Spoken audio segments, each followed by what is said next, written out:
Hello à tous, bienvenue dans Spark. Je suis Gaspard et bienvenue dans ce 3e épisode. Spark, c'est le podcast où on parle de longévité, d'optimisation de sa santé et de performance physique de manière simple et scientifique. Chaque mois, on donne la parole à celles et ceux qui font avancer la santé proactive, médecins, chercheurs, entrepreneurs, mais aussi sportifs, biohackers et performeurs du quotidien. Grâce à leur expertise ou à leur routine, on va décrypter les nouvelles tendances santé, on fait le tri entre ce qui est prouvé et ce qui ne l'est pas. Et surtout, on en retire des actions concrètes pour mieux vivre et plus longtemps. Alors, si t'es intéressé par ta santé, ton bien-être, que tu cherches à te remettre en forme ou que tu sois un athlète amateur, ce podcast, il est fait pour toi. Et pour ceux qui ne me connaissent pas, je suis Gaspard, passionné de sport et de longévité et cofondateur d'Aro, le copilote de santé personnelle qui s'appuie sur des tests sanguins avancés pour vous fournir un plan d'action clair sur l'alimentation, l'activité sportive, les compléments alimentaires, le sommeil et la gestion du stress. Aujourd'hui, on a beaucoup de chance. On reçoit Kevin et on a énormément de sujets hyper intéressants à aborder. Bienvenue Kevin, comment ça va ? Ça va très bien, merci. On va parler de plein de choses aujourd'hui. On va aborder ce que tu fais. Tu as un métier assez unique et hyper intéressant avec des équipes pro de cyclisme. On va essayer de comprendre qu'est-ce que c'est que ce métier, le quotidien des athlètes que tu peux accompagner et essayer d'avoir peut-être 2-3 secrets de fabrication de ce qui se passe dans une team data au sein des équipes professionnelles. Ensuite, comme toujours, on va essayer de comprendre quels apprentissages on peut avoir de ce que tu fais avec des athlètes pros pour le monde amateur, pour les gens juste soucieux de leur santé. Et puis après, toi, tu as également un passif et même un actif de sportif encore. Et donc, on va essayer de comprendre ce que toi, à un niveau individuel, tu fais autour de ta santé, de ta performance. Mais avant tout ça, Kevin, est-ce que tu peux te présenter ? Bien sûr. Donc, je m'appelle Kevin Yvain. Je suis responsable de la data pour l'équipe cycliste Red Bull Boranz-Grohe, donc équipe allemande que j'ai rejoint en janvier dernier. Voilà, moi j'ai une formation à la base d'ingénieur, data scientist. Pendant mes études, je pratiquais le cyclisme à un haut niveau, première catégorie amateur, ce qui m'a permis d'essayer d'après de lier mes deux passions entre les maths et la data, et j'ai fait ma carrière jusque-là donc dans 3 équipes cyclistes, d'abord françaises, chez Arkea Samsic, puis Ineos Grenadier, l'équipe britannique pendant 4 ans et demi, et maintenant chez Red Bull. Voilà. Et j'ai une deuxième casquette plus d'entrepreneur avec une plateforme que j'ai lancée de veille scientifique spécifique pour les sport scientists professionnels du sport. Je pense qu'on pourra en reparler après aussi. Complètement, ok, hyper intéressant. Peut-être pour recontextualiser pour tout le monde, Red Bull Boranz-Grohe, c'est une des grosses équipes du circuit mondial de cyclisme. Ils finissent avec un de leurs athlètes 3e au Tour de France cette année, donc c'est vraiment le très haut niveau. Voilà, ça permet de contextualiser. Même les équipes que tu as pu faire avant, Arkea ou Ineos, sont aussi des équipes de première division sur le circuit mondial. Tu nous as parlé de ton parcours d'athlète, tu nous as parlé de ton parcours d'entrepreneur aussi. Est-ce que tu peux nous en dire un peu plus justement sur cette activité que tu as à côté ? Oui, alors c'était l'année dernière maintenant que j'ai lancé ce projet. Initialement, c'était un peu presque pour moi. En tant que data scientist, en fait, je dois me tenir informé des évolutions scientifiques. Dans pas mal de domaines, c'est assez poussé, toutes les connaissances qu'on doit avoir dans le vélo. Moi, je dois être suffisamment généraliste pour comprendre les données que j'interprète et pour proposer des modèles qui soient utiles pour les utilisateurs finaux, qui sont les coachs, les directeurs sportifs, le management des équipes. Et du coup, pour ça, je devais me tenir un minimum informé. Et en plus de ça, je voyais en fait que les coachs avec qui je travaillais, eux-mêmes avaient du mal en fait à rester à jour sur la littérature scientifique, alors qu'ils étaient eux-mêmes, souvent c'est des PhD en physiologie, ils ont eux-mêmes publié des papiers, mais une fois qu'ils arrivent dans la pratique et dans le quotidien du métier de coach avec les athlètes, c'est dur de trouver le temps, au vu de la masse de papiers qui sont publiés, trouver le temps pour rester à jour là-dessus et surtout trouver un peu les bons papiers à lire, parce qu'il y a aussi à boire et à manger, on va dire, dans ce qui peut être publié. Et voilà, l'idée, c'était de proposer, via un chatbot d'IA, en fait, la possibilité, en connectant un chatbot en fait, à une base de données de plus de 200 000 papiers scientifiques de sciences du sport, de proposer une sorte de chat GPT de la science du sport qui vient répondre uniquement en se basant sur des papiers scientifiques. Et cette base de données qui se met à jour régulièrement, une fois par semaine, avec les nouveaux papiers qui arrivent. Et donc, de pouvoir retrouver très facilement les papiers les plus ciblés par rapport aux thématiques qu'on recherche, par rapport aux outils un peu tradis qui existent avec la recherche par mots-clés qui était pas optimisée par rapport à ce qu'on peut faire aujourd'hui avec l'IA. Hyper intéressant, et je vois on va en avoir plein, je pense, pendant cet épisode, de parallèles entre justement le sport de haut niveau et la santé. C'est aussi des choses qu'on voit beaucoup. Tu vois, ce que tu disais sur le fait que aujourd'hui, il y a tellement de papiers de recherche qui sortent que c'est difficile de rester à la page, de savoir quels sont les bons protocoles. Et ce travail de curation qui est nécessaire, c'est un vrai sujet, je trouve, parce que, tu l'as bien dit, il y a à boire et à manger, des papiers de recherche qui sont pas du tout réplicables et qui en fait sont sur des échantillons pas du tout significatifs statistiquement, et donc il y a un vrai travail de curation à faire là-dessus. Projet hyper intéressant, et tu pourras on parlera à la fin un peu de ce qu'on peut te souhaiter, et on pourra aborder un peu les prochaines étapes sur ce sujet. Mais d'abord, tu as un métier un peu unique. Je sais pas si tu as des stats d'ailleurs sur la quantité de data scientists dans le sport qu'il y a, mais je pense qu'il y en a pas énormément, ou en tout cas c'est un métier qui est assez nouveau. Comment tu as eu le déclic? Tu nous en as parlé rapidement, mais est-ce que tu peux revenir un peu sur ton parcours, ce qui t'a amené là? Ouais, moi-même j'étais cycliste du coup amateur, mais j'ai pu pratiquer à un niveau qui m'a permis de voir, au moins de m'entraîner quasi comme un pro, de voir un peu ce que c'était la vie d'un cycliste pro, tout en étant hyper réaliste sur mes capacités physiques. Et très vite, en fait, j'ai presque utilisé en fait mon temps que j'avais grâce à ce statut de sportif de haut niveau à l'INSA, plus pour en fin de compte explorer le lien que je pourrais faire entre ma passion des maths, mes études, et la passion pour le cyclisme. Et le vrai déclic, je pense que je l'ai eu même un premier déclic pour les maths en découvrant les différentes spé qu'il y avait à l'INSA, et en voyant qu'il y avait moyen de vraiment d'appliquer les maths qui me paraissaient encore super théoriques jusque-là, à des cas d'usage hyper utiles pour la société ou hyper excitants sur différentes industries. Je dis pourquoi pas le faire dans le sport, même si j'y croyais pas trop au début.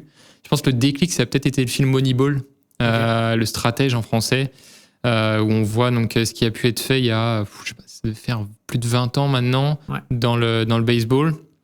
Un sport qui est propice à ça aussi, où il y a plein de données. Et je me suis dit, qu'est-ce qui se fait actuellement dans le vélo? Je me suis dit, il y a bien quelque chose qui doit être fait, sûrement pas à ce niveau-là. Je me suis dit, peut-être qu'on peut explorer maintenant avec l'arrivée de la data science, comment aller même encore plus loin que ça.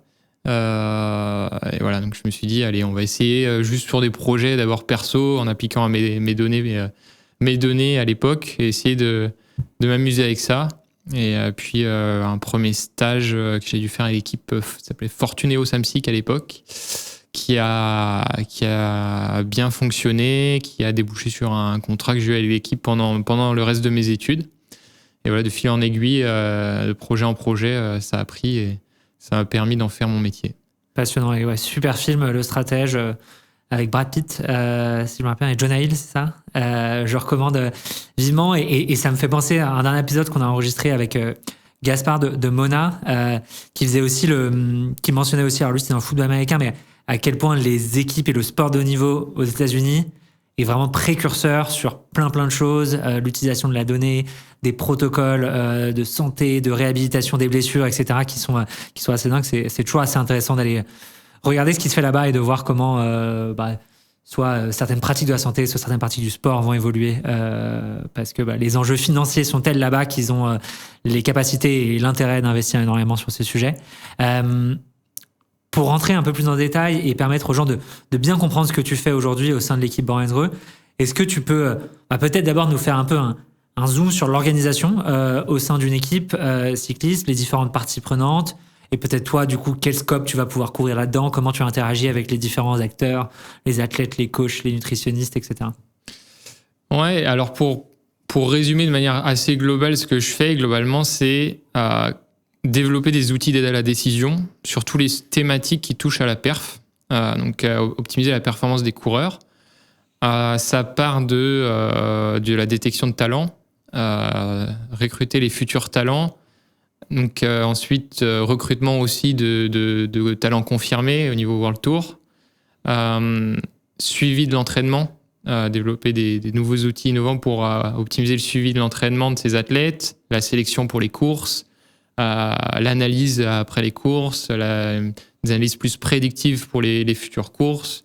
Ça touche à la nutrition, ça touche à la sélection de matériel, un peu de médical.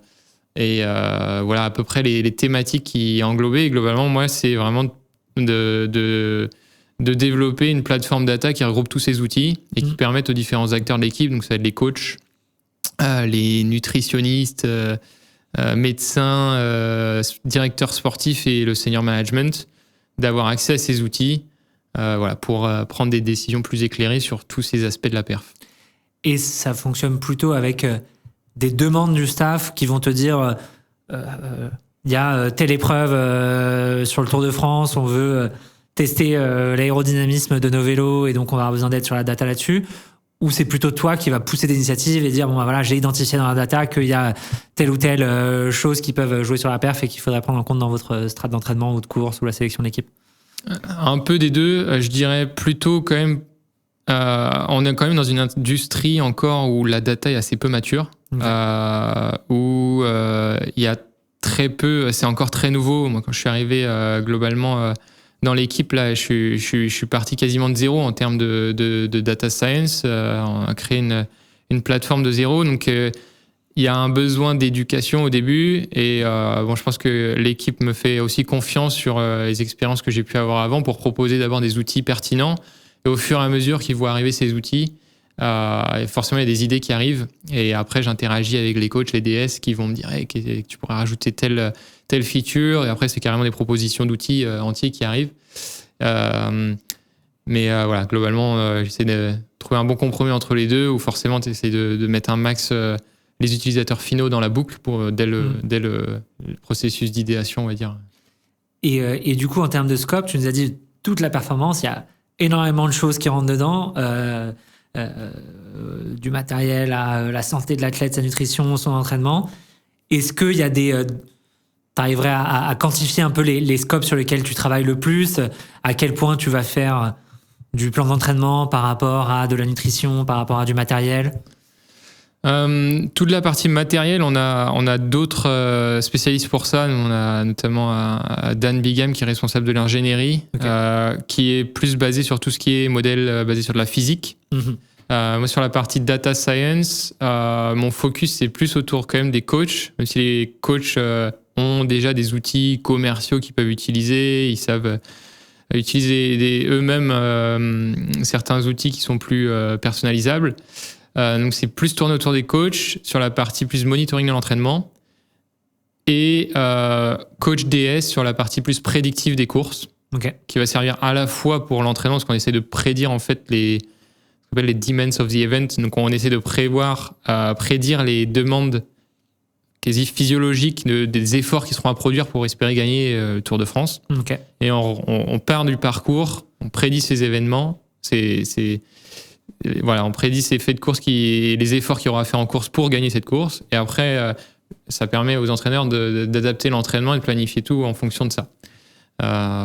C'est un peu les deux pôles, principalement dans un premier temps, donc coach, DS, et aussi la partie recrutement, qui est, je pense, hyper, comme tu disais, il y a les enjeux financiers qui sont là, et qui arrivent de plus en plus importants aussi dans le vélo, qui font que le management aussi est de plus en plus friand d'avoir un max de données factuelles pour pouvoir justifier ces transferts importants.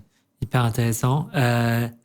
Donc là, j'imagine que tu as eu une grosse charge de travail. On est quelques semaines tout juste après l'annonce du parcours du Tour de France. T'as dû pas mal bosser suite à cette annonce, ou vous l'avez peut-être en avant-première, j'imagine?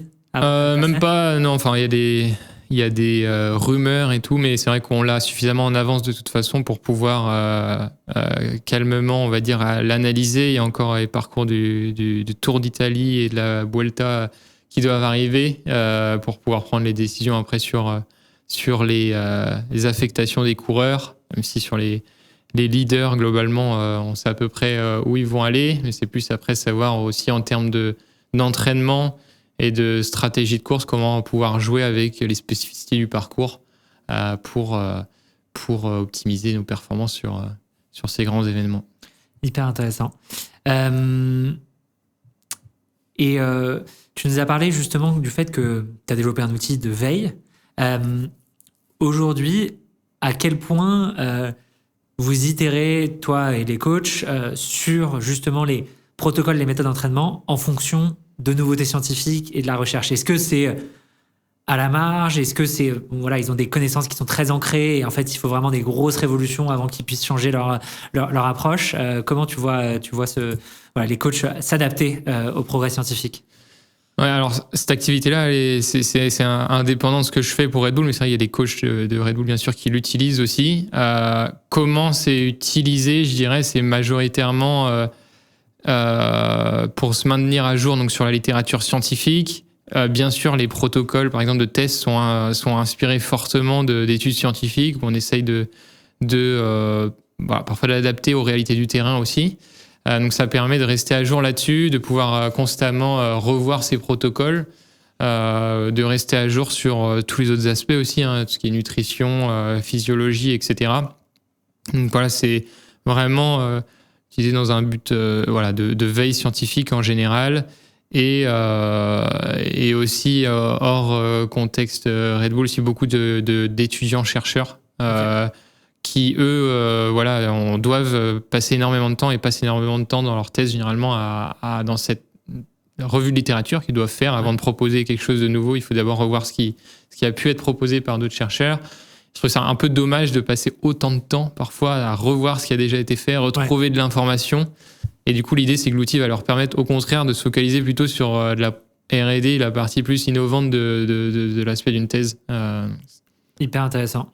Et justement, dans le cas d'une équipe sportive qui va appliquer des protocoles de recherche, je me pose toujours un peu la question de à quel point il y a des consensus et en fait 98% du protocole va être le même dans toutes les équipes. Voilà, on a des grandes règles d'entraînement qui sont un peu les mêmes pour tout le monde.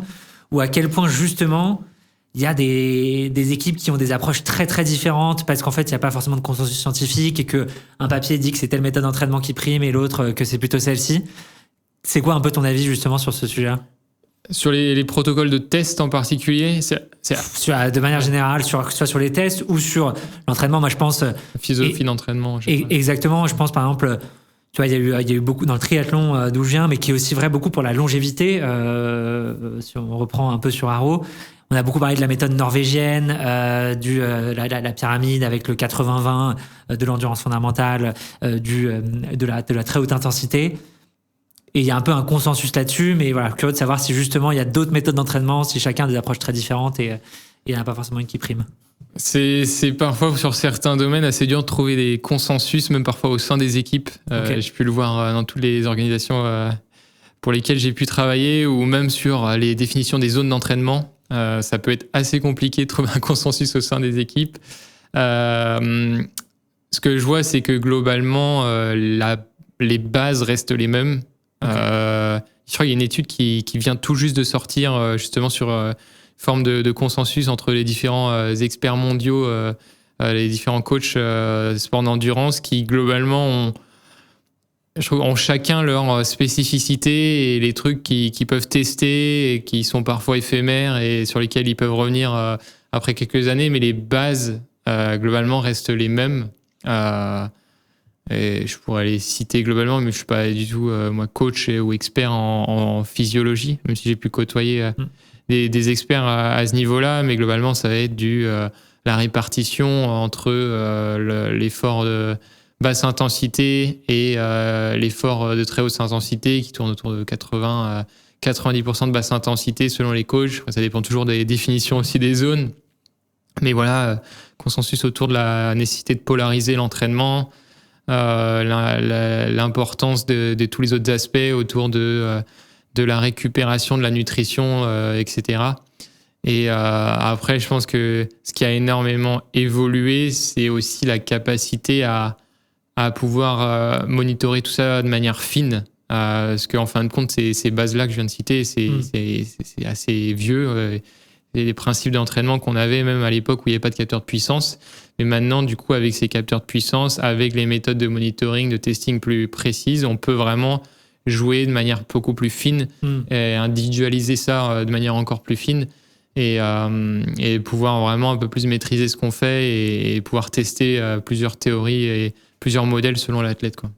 Hyper passionnant, sachant que, ce que je comprends, et c'est intéressant pour tout le monde, on reviendra après sur l'applicabilité un peu quotidienne, c'est que c'est rassurant, les grandes bases sont les mêmes pour tout le monde, et que du coup, c'est plutôt sur les petites différences, les gains marginaux, que là, les protocoles vont différencier. C'est ça qui fait toute la différence au haut niveau.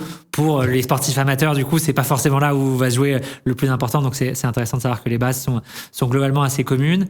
J'imagine qu'il doit y avoir un challenge, alors c'est vraiment une question que je me suis posée pendant que tu parlais, c'est l'un des challenges pour trouver des consensus, c'est que la quantité de données doit être assez limitée parce qu'en fait, l'échantillon vraiment réplicable, c'est pas juste tous les athlètes d'endurance, c'est les athlètes d'endurance de très très haut niveau qui ont atteint un certain niveau et ça finalement il y en a pas beaucoup.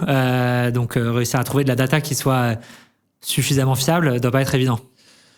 Oui et non, parce que c'est vrai que plus quand on regarde plus la littérature, en effet, les études qui ont été faites en se basant sur des populations d'athlètes de très haut niveau, c'est assez rare, voire très rare.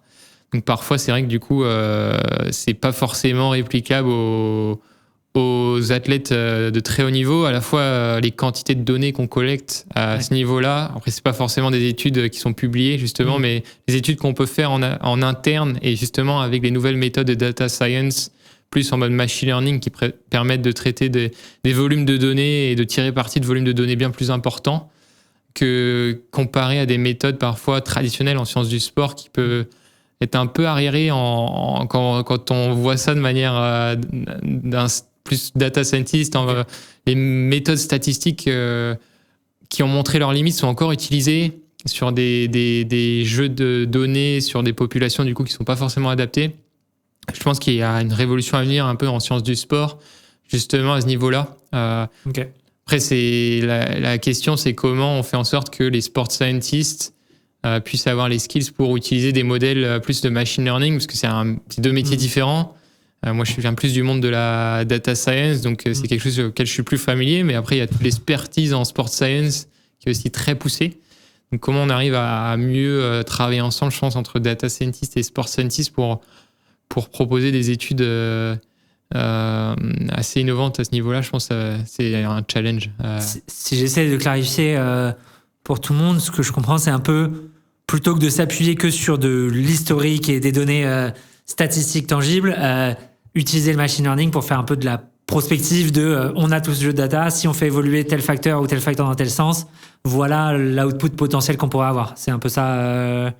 Ouais, globalement, c'est ça. Et je pense que c'est surtout qu'il y a certains types d'études qui, je pense aux études longitudinales notamment, qui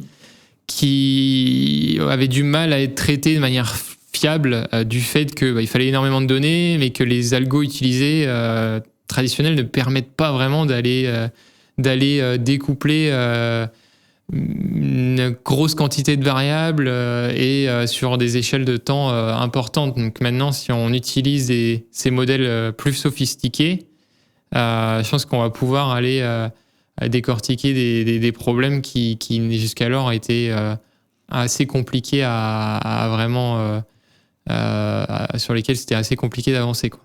Ok.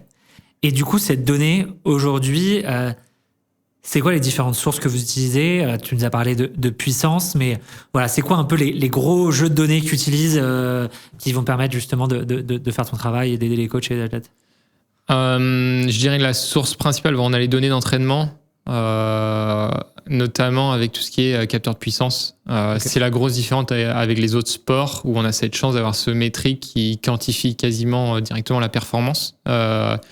Puisque si on simplifie vraiment les choses, une arrivée en haut de l'Alpe d'Huez, globalement, c'est le coureur qui aura généré le plus de watts par kilo qui va arriver le premier. Okay. Voilà, je simplifie un peu les choses, qu'ils montent tellement vite les coureurs que la part de l'aéro, même sur ces pentes raides, commence à prendre de plus en plus ampleur. Mais voilà, on a ce métrique-là qui nous permet vraiment de faire beaucoup de choses, qui ouvre des cas d'usage vraiment intéressant par rapport au sport co ou autre où on n'a pas forcément la capacité de collecter ce genre d'informations. Donc ça va être la source principale, donc où on va avoir données. C'est les GPS, comme on appelle de manière abusive GPS, mais en fait c'est quasiment des ordinateurs de bord qui collectent GPS, données de vitesse, fréquence cardiaque, puissance, fréquence de pédalage, etc. Après on a tout ce qui est données météo. On a tout ce qui est résultats de courses, les parcours des courses à venir. Et déjà, on peut faire énormément avec ça. Ok. Et vous utilisez d'autres... Est-ce que vous utilisez des données, par exemple, sur la nutrition, je ne sais pas, les grammages qui ont été consommés en course par un athlète, de tel ou tel type de produit? Est-ce que vous utilisez des données de sommeil ou des données un peu physiologiques ou vous focussez plutôt sur des données pendant l'effort? On collecte aussi via les montres Garmin, Okay. tout ce qui est données wellness, sommeil. Et on a aussi une solution pour la collecte des infos et une plateforme de nutrition Okay. Qui s'appelle Food Coach, qui permet de collecter tout ça et de proposer des plans nutritionnels aux athlètes. Quelque chose sur la partie plus wellness qui avait qui était peut-être sous-utilisé jusque-là ou à raison dans le sens où la qualité des données n'était peut-être pas au rendez-vous. Et surtout, là, on a la chance d'avoir un partenariat avec Garmin, ce qui fait que tous les coureurs utilisent la même montre de manière consistante. Et je pense que c'est la chose la plus clé, c'est que l'athlète garde le même capteur. À partir du moment où on a un capteur suffisamment fiable, qu'il le garde de manière consistante et qu'on ait des données sur le long terme, sinon ça ne sert pas à grand-chose. Donc là, maintenant, on peut commencer enfin à faire des choses intéressantes avec tout ça, avec des historiques qui sont suffisamment importants pour en tirer de la valeur. Et donc là, ça va être quoi, par exemple, la VFC pour suivre, donc variabilité de la fréquence cardiaque pour suivre la récupération ou ce genre de données? C'est ça, notamment pour un aspect purement monitoring médical à ce niveau-là. Et même moi, ça me permet d'évaluer et de commencer à essayer d'intégrer ça à des modèles prédictifs pour évaluer la forme du jour du coureur, même s'il y a pas mal de complexité à intégrer ça dans des modèles plus complexes. Le corps humain est quelque chose d'assez compliqué à modéliser, mais ça donne des infos en plus qui sont assez intéressantes. J'imagine. On n'est pas encore au stade où le matin, le joueur se réveille en fonction de sa VFC de la nuit, le cycliste se réveille en fonction de sa VFC de la nuit. On décide qui va leader l'équipe et qui va faire le domestique. Bon, je ne sais pas si ce serait une bonne chose d'ailleurs qu'on arrive jusque-là. Et justement, ça m'amène à une question suivante. Comment vous arbitrez entre la data et le ressenti? Parce que c'est un enjeu qui est, et on va arriver après sur la partie d'applicabilité pour tout le monde, mais c'est toujours l'enjeu. C'est trop de data, ça peut parfois créer un peu des prophéties autorisatrices, des spirales négatives, etc. Comment vous arbitrez là-dessus? Moi, je dirais mon rôle là-dedans, c'est plus un rôle éducatif, dans le sens où moi, je fournis en fait des outils d'aide à la décision, la partie factuelle, quantifiable, et je me dois d'éduquer, on va dire, les utilisateurs finaux sur les limites de ces modèles et sur comment interpréter tout ça et prendre des décisions à partir de ça. Après, c'est à l'utilisateur aussi de venir faire cette balance entre le ressenti et les données factuelles.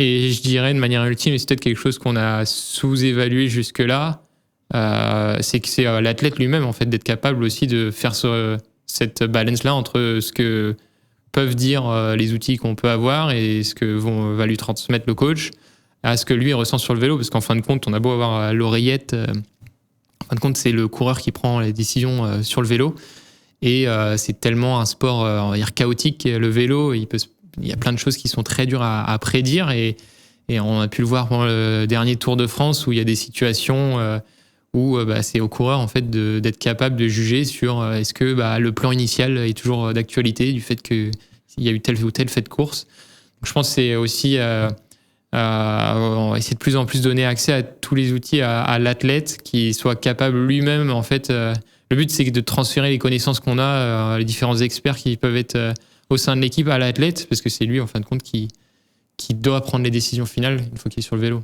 Ok. Et pour clore ce chapitre sur la partie équipe professionnelle de cyclisme, tu as fait plusieurs équipes de nationalités, de budgets différents. Est-ce que tu as pu observer des grosses différences, justement, particulier sur l'aspect data science et accompagnement des staffs? Ouais, quand même. C'est vrai que mon rôle a été assez similaire dans les différentes équipes, avec des budgets qui ont évolué, des ressources qui étaient assez différentes. Forcément, quand je suis passé dans une équipe notamment anglo-saxonne à l'époque, j'étais impressionné par la facilité notamment à écouter un jeune comme moi. J'avais 23 ans, une expérience assez limitée, voire inexistante en World Tour à l'époque. C'est l'équipe pour laquelle je bossais n'était pas World Tour, elle venait de passer World Tour. Et malgré tout, j'étais là autour de la table avec les directeurs sportifs et le cercle restreint de la perf pour participer aux prises de décision stratégiques autour de notamment Dave Braceford et de toute l'équipe dirigeante d'Ineos. Voilà, moi je suis plus quelqu'un du genre à écouter avant de parler, surtout à l'époque où j'avais une expérience relativement limitée, et le fait de me donner la parole à un jeune comme ça, je pense que c'est assez peu présent. J'avais un peu la même expérience quand j'avais bossé pour Zwift. Okay. J'étais stagiaire pour Zwift et j'avais mon bureau en face du CEO. Je trouvais ça assez marquant dans deux expériences britanniques. Moi, je vois encore ça chez Red Bull, qui est en fait une équipe hyper internationale. Mais c'est sûr que là, j'ai interagi encore avec d'autres structures où je peux échanger avec d'autres data scientists, que ce soit dans le vélo ou dans d'autres sports, notamment le foot pas mal, où j'ai pu échanger avec différents experts, et on voit que les mentalités quand même... je pensais que c'était l'Europe, mais en France, on a quand même quelque chose d'assez particulier. Et du bien et du moins bien, je dirais, avec forcément une culture qui est pas hyper tournée vers l'innovation. Je pense que, notamment rien qu'en regardant les retombées médiatiques, ou le discours des médias autour de l'IA qui peut être assez catastrophiste, où voilà, malheureusement on peut être un peu trop là-dedans, peut-être à raison parfois par rapport aux US qui vont droit dedans, et du coup ça se reflète sur la culture même au sein des organisations sportives, où je vois que le niveau de maturité global en France est quand même assez limité, mais ça progresse. Et la partie positive, c'est qu'au contraire on voit des experts en data. Faudrait que je refasse une étude de marché, mais dans le domaine du vélo, je pense qu'on doit être 6 data scientists au niveau World Tour encore, uniquement, et sur les 6, il doit y avoir 4 Français. Ok. Donc ça reflète un peu ce qu'on peut retrouver dans d'autres industries où on a... Ce qui est positif et négatif, c'est-à-dire qu'on est très bon pour former, mais on n'est pas forcément très bon pour garder les gens qui innovent, et c'est peut-être parce que tu as mentionné, par le fait que on n'a pas toujours... la culture de laisser la place à l'innovation aux jeunes, et bon, on espère que ça va changer, parce que si on a des super talents, va falloir les mobiliser chez nous plutôt que dans des équipes étrangères, pour faire progresser les athlètes français aussi, même si il y a des athlètes français chez Red Bull. Oui, il y a des athlètes français, notamment aussi dans l'équipe. On a des équipes jeunes aussi, donc okay. Petit vivier français qui arrive pour les prochaines années. Super. Merci beaucoup pour cette partie sur le monde plutôt pro. Et donc, comme promis, maintenant, on va passer à une deuxième partie. On va essayer de comprendre comment appliquer les learnings que tu as avec le top niveau sur d'abord des sportifs amateurs, et même après, on va élargir à des gens qui veulent prendre soin de leur santé de manière préventive, parce qu'on sait, et c'est aussi pour ça qu'on reçoit souvent des acteurs du monde du sport, que le sport est un énorme levier pour la santé, si ce n'est le plus important. Donc hâte d'entamer cette partie, et on va commencer de manière assez simple. Selon toi, quels sont le ou les indicateurs clés à suivre pour un cycliste amateur qui veut progresser? C'est vrai que c'est pas forcément des questions auxquelles je réfléchis au jour le jour. Moi, je suis assez focus sur les athlètes World Tour et parfois tout n'est pas réplicable, je pense, aux cyclistes amateurs. Je pense que déjà pour rassurer les athlètes amateurs qui peuvent avoir une sorte de FOMO sur je suis en retard sur ma compréhension des données et mon utilisation des données, je pense qu'il y a plutôt beaucoup d'amateurs qui ont tendance à beaucoup trop regarder leurs données et à regarder des métriques que même des coureurs World Tour ne regardent pas. Il y a encore des équipes, beaucoup d'équipes World Tour qui n'ont pas de data scientist, qui ne font pas beaucoup plus que n'importe qui en fin de compte sur tout ça et qui se limitent à des utilisations de solutions commerciales que les amateurs utilisent. Donc là-dessus, je pense qu'on est plutôt tendance dans le monde amateur à trop regarder trop de choses avec assez peu de recul.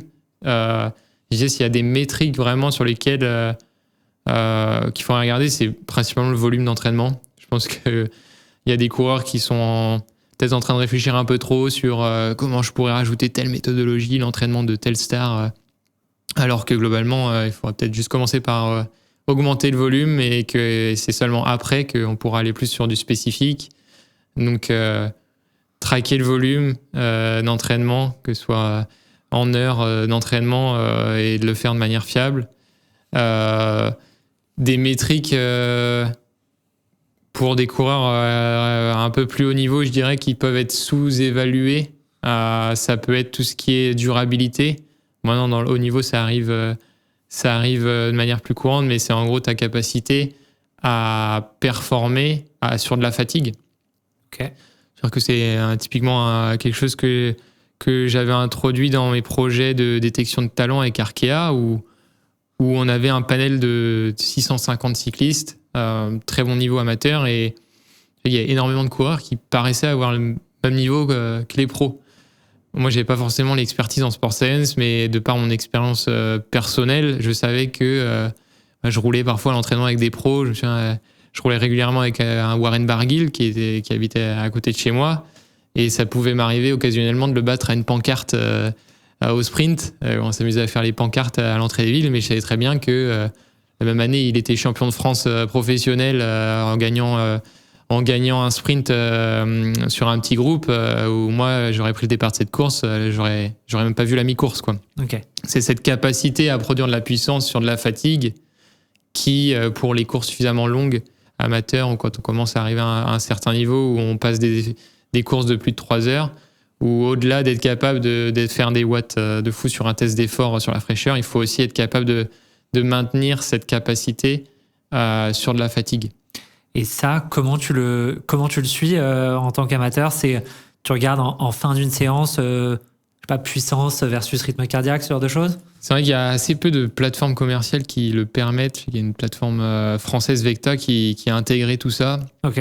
Où globalement c'est juste filtré, en fait. On pourrait regarder juste ce qui se fait après 3 heures d'effort, par exemple. Okay. Et on regarde juste les courbes de puissance après 3 heures. C'est pas la meilleure manière de filtrer parce qu'il peut se passer n'importe quoi entre ces 3 heures. Faire une balade de 3 heures, c'est pas du tout la même chose que de faire du fractionné pendant 3 heures en termes de fatigue. Donc c'est plus, on regarde souvent l'énergie dépensée en kilojoules.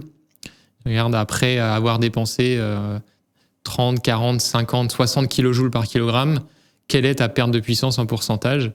Et tu essaies progressivement de traquer si tu arrives à réduire ça.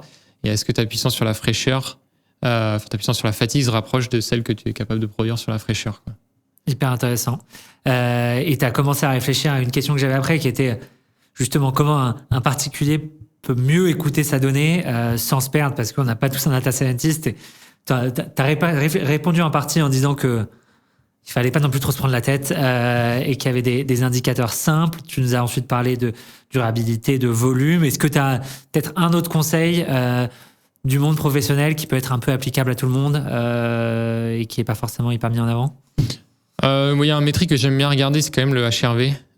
Maintenant qu'on a des mondes qui arrivent à le traquer de manière fiable, c'est quand même un métrique que certains peuvent aussi surinterpréter et dire voilà, mon HRV est trop bas aujourd'hui, je vais pas m'entraîner.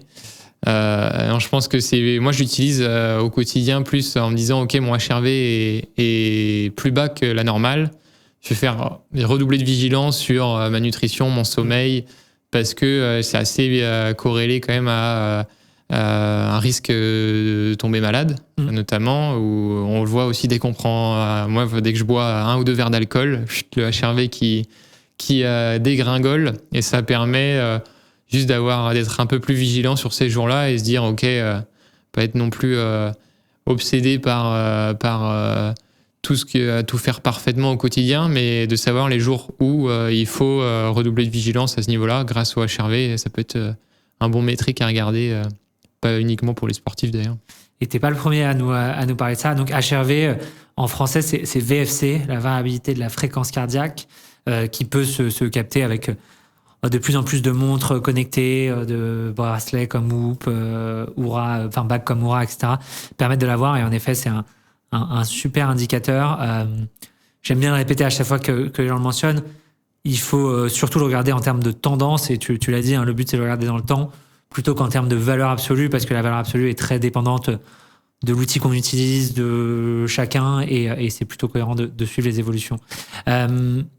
Est-ce que tu penses qu'il y en a beaucoup de parallèles entre ce que vous faites pour le haut niveau et le monde de la santé, de la prévention de la longévité, voilà, parce que vous êtes quand même les gens qui poussent le corps et la performance du corps au maximum. Donc voilà, est-ce que tu vois beaucoup de parallèles, et si oui, lesquels ils sont?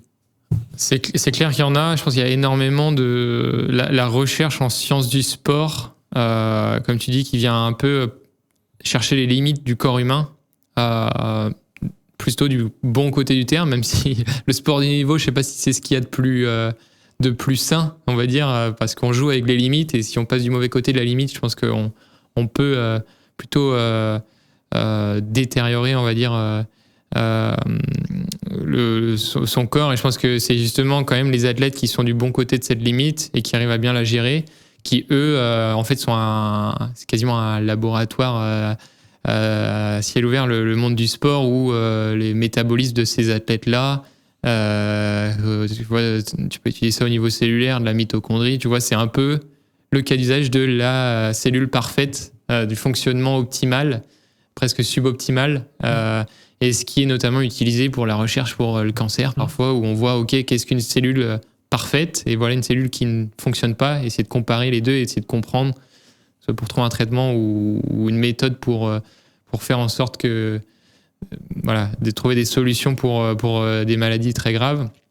Moi je suis pas du tout dans ce domaine-là, je me focus sur la haute performance, mais souvent c'est quelque chose qui peut ruisseler et qui vient naturellement bénéficier après à la science en général, quoi. Hyper intéressant. Et alors, on n'en a jamais parlé ici.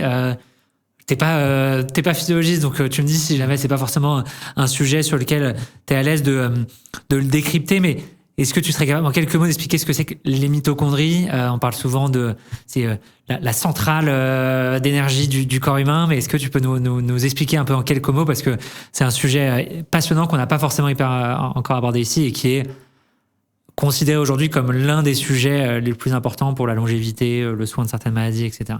Là, je vais devoir mettre mon joker, parce que je vais dire des choses que mes collègues...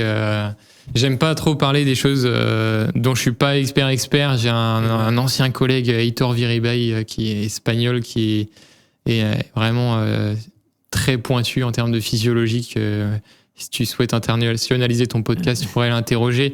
Mais je dirais trop de bêtises à ce niveau-là, je préfère... Ouais, c'est un sujet qui est assez complexe, hein. Moi qui est pas mal creusé aussi, je comprends les grandes lignes, mais je me sens pas non plus assez à l'aise pour en parler. C'est pour ça que je te jetais la balle. On mettra quelques études, on demandera à Maxime, le médecin qui nous accompagne sur Haro, de nous mettre quelques notes qu'on mettra en description. Il nous reste que quelques minutes. Alors pour cette dernière partie, l'idée c'est de parler plutôt de toi, parce que tu nous as dit que tu as eu un parcours d'athlète de haut niveau, tu pratiques encore beaucoup de sport. D'ailleurs, on n'en a pas trop parlé, tu vas peut-être nous dire un peu aujourd'hui quel sport tu pratiques, mais forcément en étant exposé à ces athlètes, tu dois, j'imagine, par effet un peu d'absorption, mettre en place des choses dans ton quotidien, et on aime bien toujours dans Spark essayer de creuser qu'est-ce que tu peux mettre en place. Déjà, est-ce que tu peux nous dire justement, d'un point de vue perso, toi, qu'est-ce que tu pratiques et où est-ce que tu en es? Ouais, c'est vrai que jusqu'à mes 22, 23 ans, j'ai commencé le vélo sur le tard, moi, donc En fait, quand tout le monde arrêtait le vélo en études supérieures, moi, je m'y mettais de manière un peu plus accrue, on va dire, où je suis monté jusqu'à une vingtaine d'heures d'entraînement par semaine, quasiment. Maintenant, je pense que les élites amateurs en font encore plus.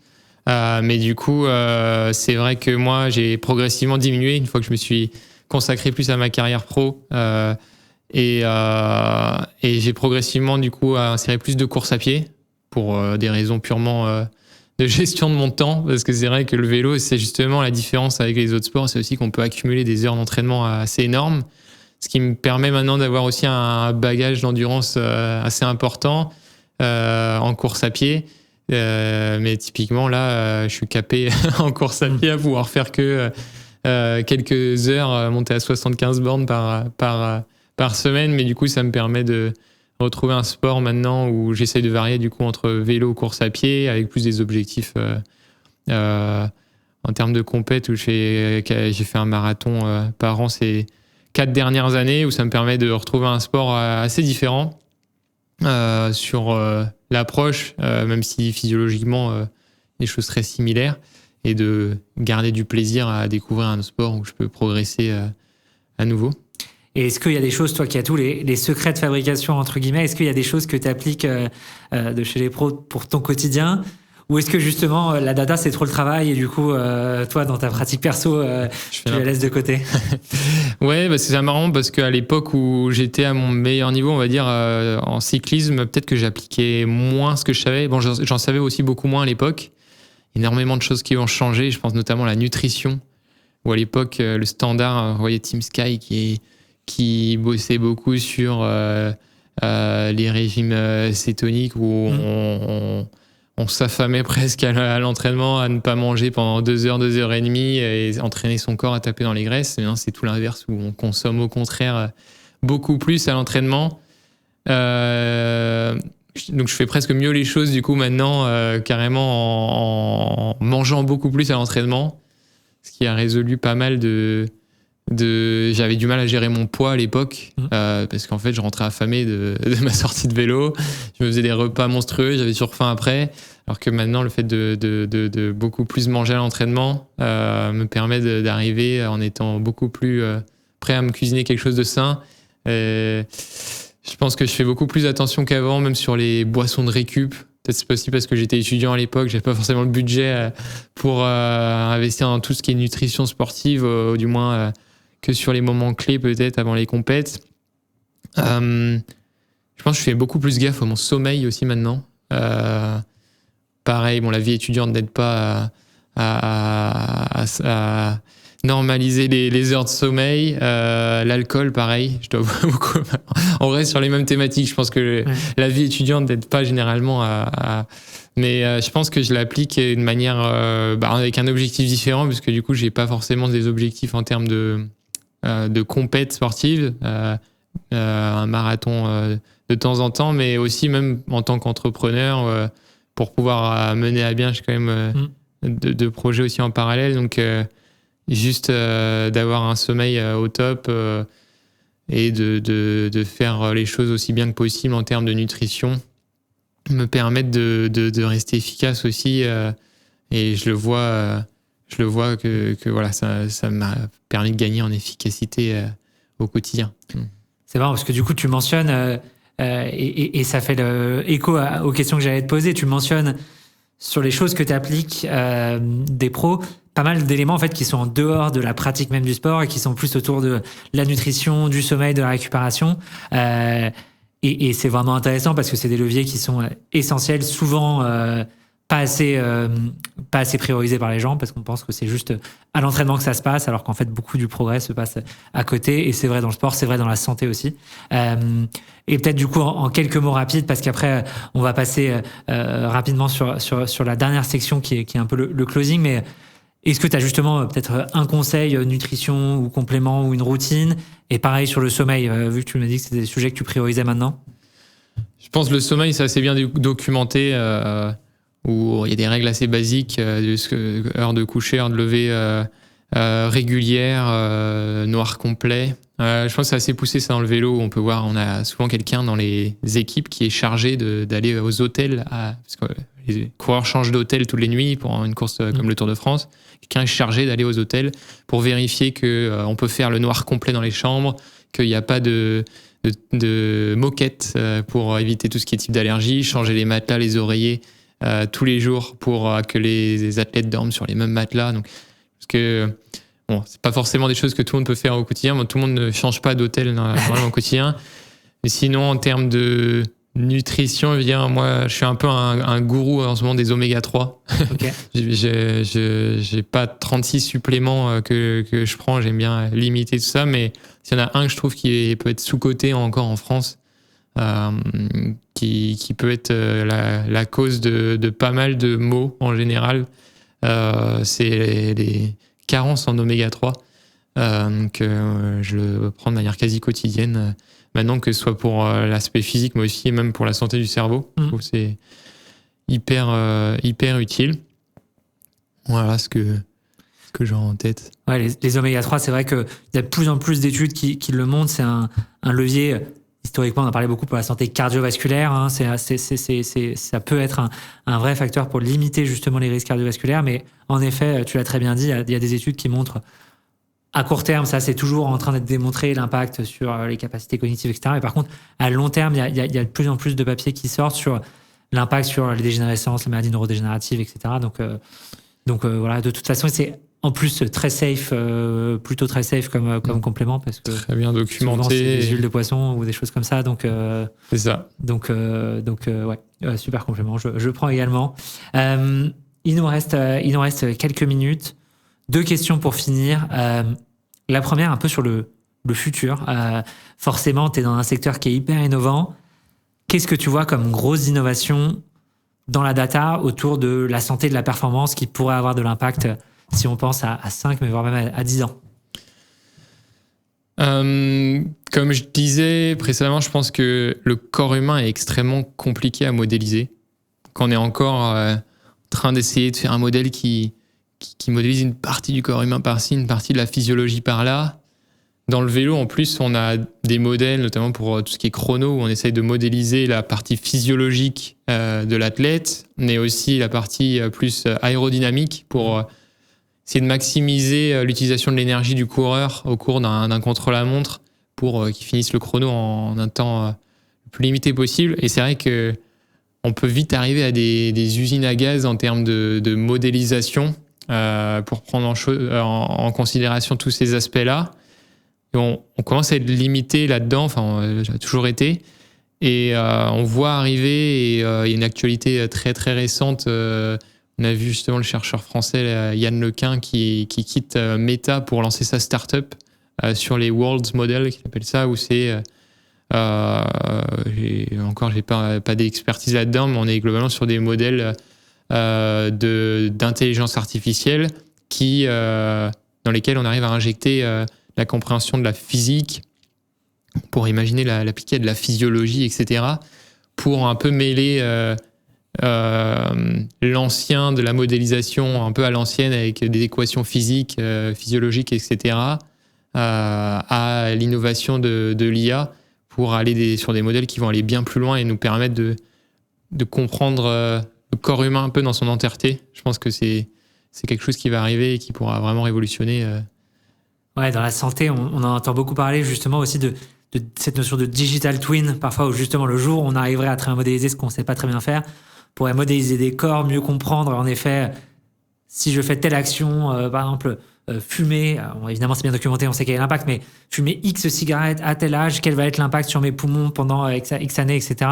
On avait rencontré un chercheur qui travaillait là-dessus, c'était assez passionnant. Et peut-être dernière question, c'est quoi la suite pour toi? Qu'est-ce qu'on te souhaite pour tous tes projets, que ce soit avec Red Bull ou sur le plan entrepreneurial de ton côté?